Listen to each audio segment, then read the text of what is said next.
Most arrangements are made out of necessity and forgotten as soon as the necessity passes.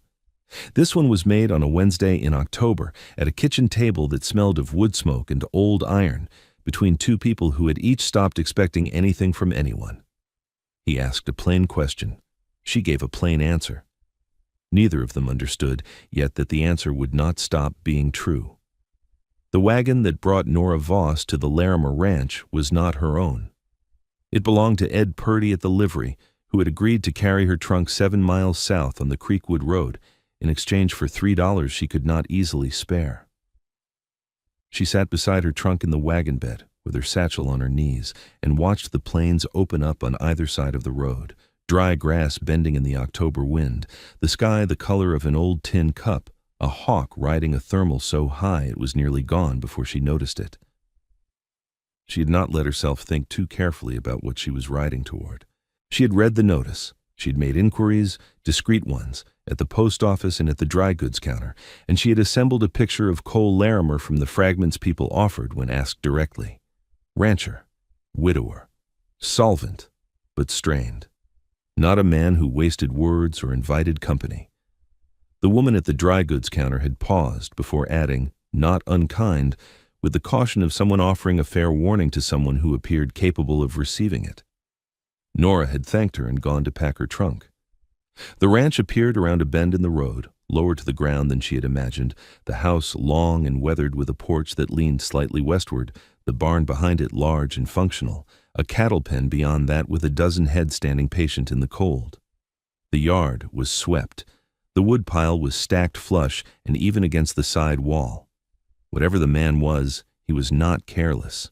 Ed set her trunk on the porch without ceremony and drove away before anyone came to the door, which left her standing alone on the leaning porch with her satchel and her trunk, and the wind cutting across the yard with the smell of cattle and cold earth in it. She knocked. Cole Larimer opened his own door.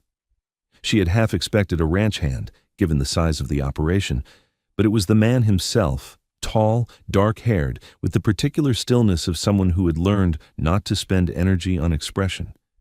He was perhaps 35, perhaps older. He looked at her the way he might look at unexpected weather, not hostile, simply assessing. "Mr. Larimer," she said, "I am here about the notice." His eyes moved to her trunk, then back. "You came prepared. I saw no point in riding 7 miles twice." Something in his face shifted by a fraction, not warmth, but the acknowledgement of a reasonable answer. He stepped back from the door. She picked up her satchel and walked in. The kitchen was large and cold, the iron stove banked low, the table a slab of heavy oak worn smooth with years of use. She took in the shelves of provisions, the hanging pots, the window that faced west into the last pale width of afternoon light. A working kitchen. Nothing decorative, nothing wasted. He pulled out a chair from the table. Not for her, he sat in it himself, arms crossed. The arrangement is room and board until the spring cattle sale. There's a bedroom off the back hall, meals 3 times a day, the house, the mending. I have accounts that need keeping if you're able. I am able, she said. I kept the school district's books for 2 years. Something behind his eyes registered this without showing it elsewhere. Ruth handled the accounts before. The name came out flat with the flatness of something already absorbed. Since she passed, I've managed them myself. I don't have her patience for the columns. I will look at them after supper, Nora said, if that suits. He was quiet for a moment. You haven't asked about wages. You haven't offered any. Room and board until spring. Coin after the sale. That is acceptable, she said, provided we are plain with each other. I will not perform gratitude I do not feel, and I would ask that you not perform disapproval to manage distance. We are 2 practical people in a practical arrangement. I think honesty will serve us better than performance. The silence that followed was the longest yet. He looked at her with an expression she could not read, something between surprise and a careful reappraisal. Then he stood and went to the stove and began to build the fire up. There's salt pork in the cold box, he said, and cornmeal. It was not an answer to what she had said. It was also, she understood, the only answer she was going to get. She set her satchel on the table, removed her coat, and went to find the salt pork. She had supper on the table in under an hour. Salt pork, cornbread, a jar of pickled beets she found behind the cornmeal that had no business being as good as it was. She set 2 plates. He sat when the food was there and ate without remarking on it. She ate across from him. The only sounds were the stove and the wind outside and the occasional shift of the house settling in the cold. Halfway through the meal, he reached for the beets and then stopped. His hand hovered near the jar for just a moment before he pulled it back, as though he had been about to ask and then thought better of it. "You can have the beets," she said, without looking up from her plate. A pause. "I wasn't going to take your portion. There are enough beets for 2 people, Mr. Larimer. It's a large jar." He took the beets. She watched him from the edge of her vision and felt something small and unexpected, not amusement exactly, but something in the neighborhood of it. He was not rude. He was simply a man who had forgotten, somewhere in the years since Ruth, how to exist at a table with another person without feeling like he was imposing on them. When the meal was finished, he carried his plate to the wash basin without being asked.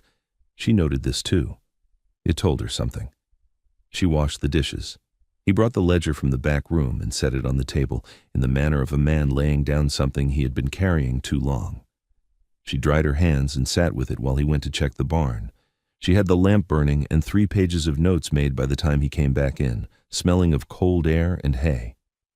He stopped in the doorway and looked at her at the table, the ledger open, her handwriting already filling the margin of his father's old notations. "You said after supper," he said. "It is after supper." He almost smiled. The left corner of his mouth moved in a direction it did not usually move, then went back. He pulled out the chair across from her and sat down. "What did you find?" "Your expense projections are built against cattle prices from 2 seasons ago. The Wichita brokers dropped their floor rate last spring. Every margin calculation in here is off by enough to matter." He was still for a moment. Then, "I know." She looked up. "You know and you haven't corrected it. I know and I didn't know how far off it was." He looked at the ledger with the expression of a man who has been avoiding a mirror. "How bad?" She showed him. Not gently, not harshly, plainly, the way she had promised. He listened without interrupting, asked 2 questions that were precisely the right questions, and when she finished, he sat back and put one hand flat on the table and looked at the ceiling for a moment. "It's recoverable," she said. "If the spring sale holds and you apply the primary note payment before the secondary, it's recoverable." "Ruth would have caught that 2 seasons ago," he said, not bitterly, just plainly. "Ruth is not here," Nora said. "I am." He looked at her then. Not the assessing look from the doorway, not the closed-off look from supper, something more direct, more present. "Stay," he said, and then seemed to hear what the word had sounded like without the rest of the sentence attached to it, and added, "For supper tomorrow. We can go through the rest of it." She looked at him across the lamplight and the worn oak table and the open ledger between them. "I live here now, Mr. Larimer," she said. "I will be here for supper tomorrow. I meant, stay. Here, with the accounts." He stopped. "I'm not good at this." "I noticed," she said, and this time she let the small thing in the neighborhood of the amusement show, just slightly, at the corner of her mouth. "I will stay." She went to bed that night in the housekeeper's room off the back hall, listening to the wind work at the eaves, and thought she had come for the roof. That was still true. But sitting at that table with the ledger between them and the lamp burning and him asking her, poorly, to stay, she had felt something she had not felt in a long time. The sensation of being in the right room, not the comfortable room, the right one. She did not examine it. She went to sleep. The first week settled into a rhythm she had not expected to find comfortable and found comfortable anyway. She rose before the light and had the stove going and the coffee on before Cole came in from the early barn check. He ate what she cooked, which was good, and said nothing about it, which she had decided to read as the highest available form of approval. He left the accounts on the table each evening, and she worked through them while he was at the barn, and when he came back in he would read her notes and ask one question, exactly one, and then go to bed. The question was always good. That was the part she had not anticipated. The second week she rode to town for provisions and came back with the dry goods and also with a piece of information she turned over in her mind the whole 7 miles back. Martin Seal, who held the secondary note on the ranch, had been at the mercantile. He had spoken to her pleasantly and at length about nothing in particular, and the pleasantness had felt like a man measuring something without wanting her to know he was measuring it. She had smiled and bought her flour and filed the encounter away. That evening, she went back through the ledger with different eyes. She was not looking at the operating margins now. She was looking at the terms. She found it on the 4th page of the original note, a renewal clause buried in the language of extension that gave Seal the right to call the full balance due at 60 days' notice if the ranch's operating income fell below a threshold he had defined. The threshold was not unreasonable on its face. The language around it, however, was loose enough to be bent. She sat with it for a long time. The fire had burned low. The house was cold and very quiet. Cole came in from the late check and found her still at the table, both hands flat on the open pages. "Seal," she said, without preamble. He went still in the doorway. "The secondary note has a call clause. He wrote the income threshold loosely enough that he can argue non-compliance at nearly any point in the past year." She looked up at him. He wasn't measuring the margins at the mercantile today. He was measuring me, deciding whether I was going to be a problem. Cole crossed the kitchen slowly and sat down across from her. He looked at the clause she was pointing to. His jaw tightened, not with surprise, she realized, but with the particular tension of a man who has sensed something coming for a long time and has just been told its name. "He wants the land," Cole said. "He wants the land," she confirmed. "And he wants to take it in a way that looks legal. Can he?" She paused. He could have. Before tonight. She pulled the ledger closer and picked up her pencil. "But the threshold language works both ways. If I document the operation's income correctly, not against the outdated projections, but against the actual current value of the herd and the improvements made in the last month, and I present that documentation to the county recorder before he files notice, he loses the standing to call the clause. You can do that." "I can do that," she said. "But I need everything from you, every bill of sale, every record of expenditure, everything your father kept and everything you've kept since. And I need it in 2 days." He looked at her across the table. The lamp was low. Outside, the wind had picked up, moving through the yard with a sound like something being tested. He had the expression of a man who was being offered help he did not know how to receive, not because he was too proud, but because he had been without it long enough that the shape of it had become unfamiliar. "Why?" he said. She held his gaze. "Why am I helping you? Or why does it need to be 2 days? Why are you helping me?" The question sat between them, plain and undefended. She thought about the honest answer and decided to give it. "Because I have sat at this table for 3 weeks, and I know what this land cost. I know what your father's debts cost. I know what you have held together on margins that should not have held." She paused. "I find I am not willing to watch Seal take it. That is the only reason I have." Cole was quiet for a long time. The fire ticked in the stove. Somewhere outside, one of the horses shifted in the barn. "All right," he said. Then he stood and went to the back room and began to carry out the records. This is Dusty Vows, where stories like hers live. Women who arrived for the roof and stayed for something they did not have a word for yet. Men who asked plain questions and meant more than they knew how to say. If you want the next story the moment it arrives, subscribe now. Then back to the ranch. They worked through 2 nights. Not consecutive, the first night until past midnight, the second until the lamp needed filling twice. Cole produced every document she asked for without argument and without the particular male hesitation she had half expected, the kind that disguises distrust as practicality. He answered her questions directly. When she corrected an assumption he had made, he did not defend it. He simply adjusted. She noticed this. She noticed it the way she had begun to notice other things, the way he stacked the wood so the heaviest pieces were on the bottom and she would not have to lift them. The way he had, without announcing it, began making the coffee before she came down. Small things, practical things. The kind of thing a person does when they have decided, without saying so, that another person's labor matters. On the second evening, deep into the records, she came across a letter from the county assessor dated 18 months prior, addressed to Cole, recommending he obtain legal counsel regarding the Seal Note's renewal terms. The letter had been opened and refolded. It had never been acted on. She held it for a moment, then she set it face down on the table without commenting. He was watching her. "I didn't have money for a lawyer," he said. "I know," she said. "I'm not judging it." She picked up her pencil. "I'm simply doing now what the lawyer would have done then, for room and board." She looked up at him. "For the ranch," she said. "The room and board is incidental." Something crossed his face that she had not seen before, not the fractional almost smile, not the assessing look, not the closed-off stillness. Something more unguarded than any of those. He looked away from her quickly, back to the document in his hands, and she let him look away without comment.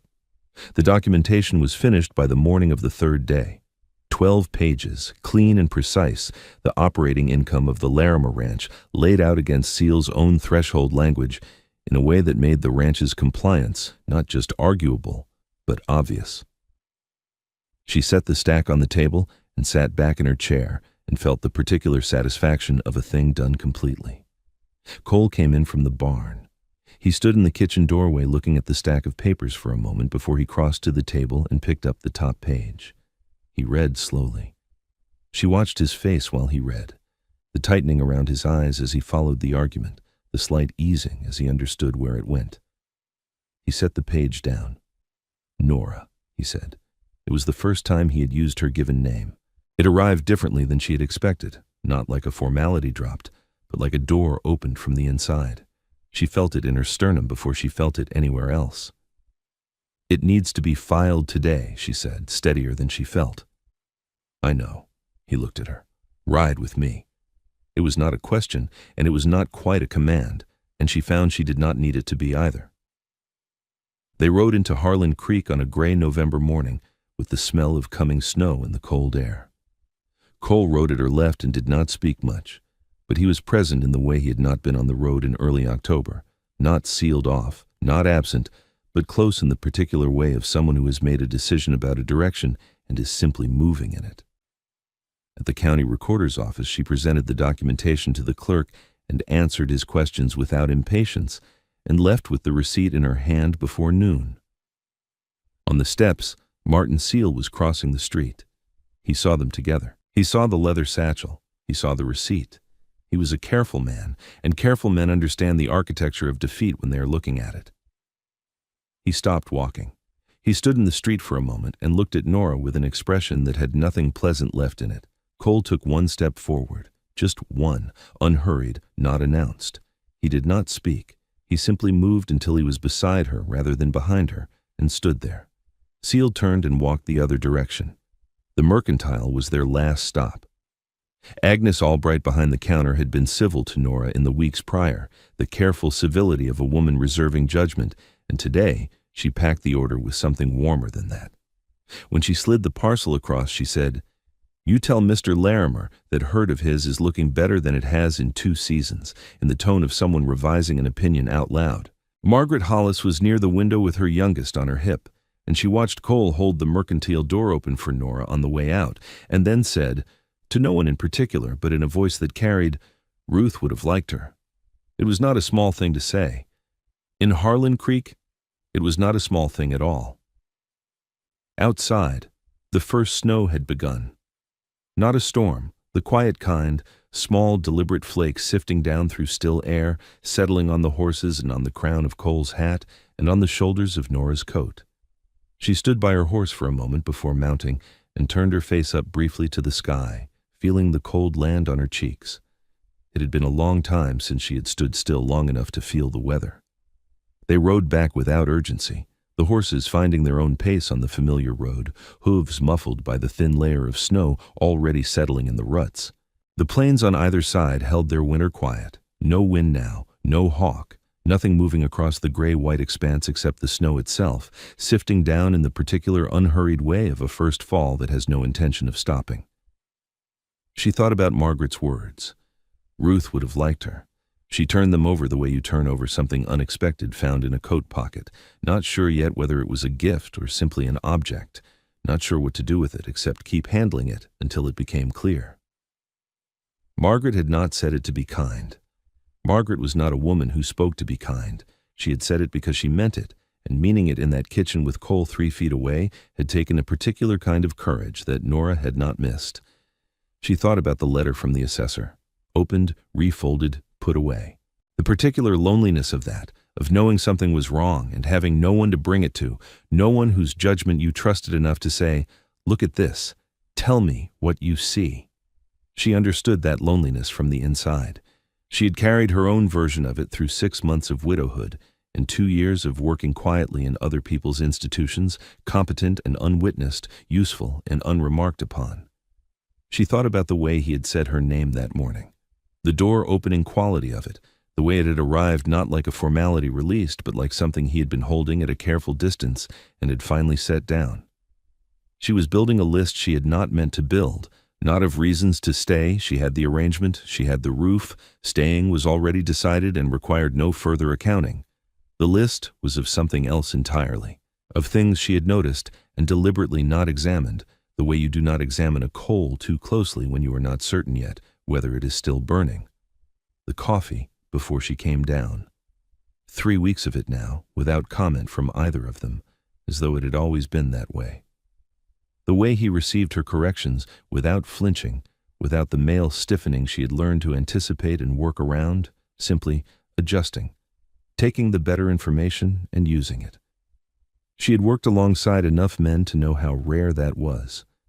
The single step forward outside the recorder's office, unhurried and unannounced, placing himself beside her before she had registered she might need someone there, the almost smile on the first night over the beets, the way it had retreated before it arrived, as though he had caught himself doing something he had not done in long enough that it surprised him. The list had no title. She was not ready to give it one.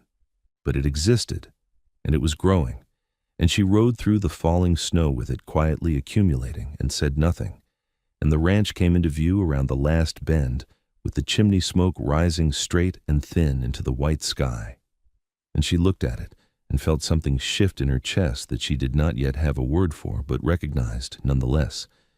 She had come for the roof. She was staying for something that did not have a name yet and was growing one.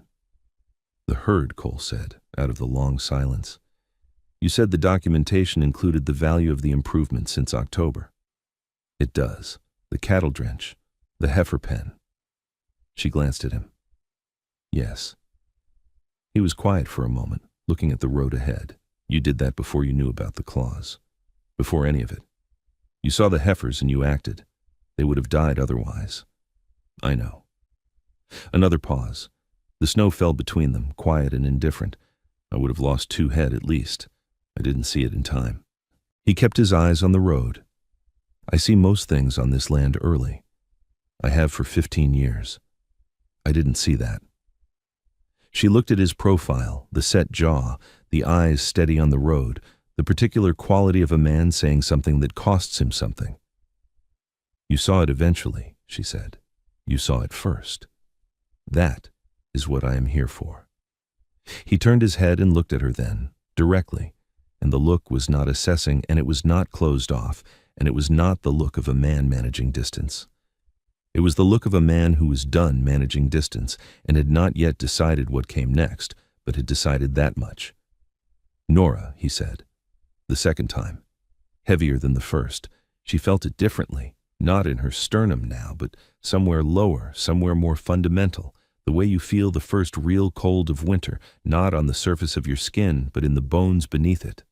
"We're nearly home," she said, because she needed to say something that was true, and that was the truest thing available. "We are," he said, and looked back at the road. They came around the last bend, and the ranch appeared through the falling snow, the long weathered house with the smoke from the chimney. She had banked that morning, rising thin and straight, the barn behind it, dark against the white sky, the whole of it quiet and functional and real. She looked at it and felt the word she had just used settle into her chest and make room for itself. Home. She had not called anything that since Daniel died. She had not expected to call anything that again for a long time. Cole swung down at the barn and took both horses without asking. She carried the provisions to the porch. She stood there for a moment in the snow before going in, looking out at the yard, the clean-swept boards, the level woodpile, the barn door he had disappeared through, the lamplight beginning to show warm in the kitchen window because she had left the lamp on a low burn when they left that morning. She went inside. She put the provisions away. She put the kettle on. He came in from the barn stamping snow from his boots, hung his coat on the peg by the door, and stood in the kitchen with his hat in his hands for a moment, looking at her at the stove. "I want to ask you something," he said. She turned from the kettle.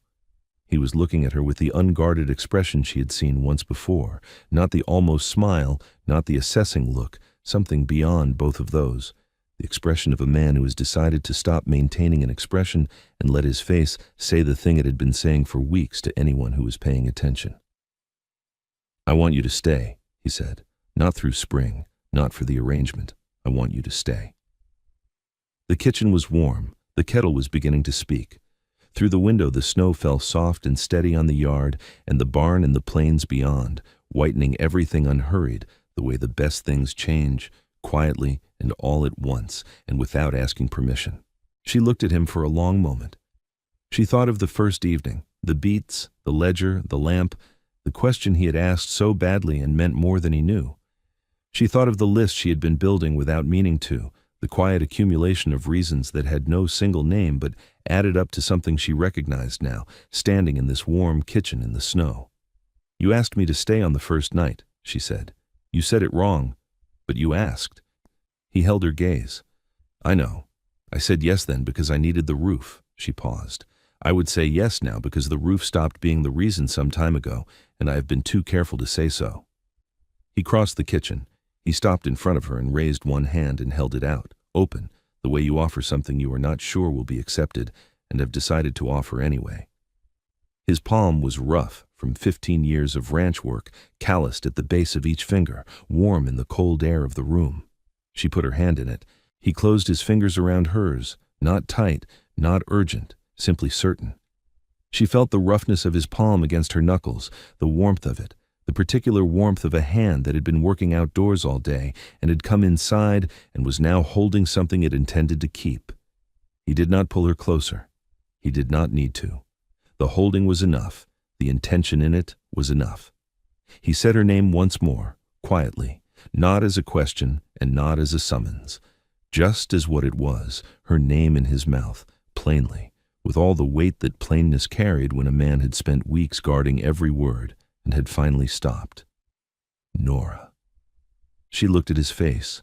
She had learned it in pieces over these weeks, the jaw that did not soften easily, the eyes that assessed before they admitted anything, the mouth that had moved toward a smile exactly once and retreated before it arrived. She knew his face the way she knew the kitchen now, the way she knew where the floorboard creaked and which shelf held the spare lamp oil and what the particular quality of his silence meant when he was thinking versus when he was withdrawing. She had learned him the way you learn a place you have decided, without quite deciding, to belong to. Outside, the snow kept falling. The kettle had found its full voice on the stove, a thin, persistent note filling the kitchen from corner to corner. The lamp on the table threw its circle of warm light across the worn oak surface, across the old ledger, and her pencil lying beside it, and the 2 cups she had already set out without thinking, as if she had simply known he would be in from the barn before the water boiled, as if she had stopped imagining the kitchen any other way. The 2 chairs. She thought of the 2 chairs, how it had happened without discussion, without assignment, simply by repetition and the logic of comfort, until his chair and her chair were as established as the woodpile and the lamp peg and the coffee at first light. The small architecture of a shared life, built piece by piece from practical necessity and something neither of them had been willing to name before today. She did not let go of his hand. The kettle sang. The snow fell without urgency on the yard and the barn roof and the bare plains beyond, whitening the world in the patient way of things that do not require witness to continue.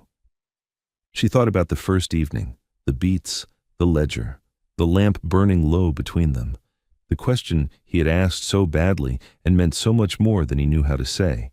She thought about how she had answered it then from necessity, and was answering it now from something that had grown so gradually she had not felt it growing until it was already the size of something she could not imagine being without.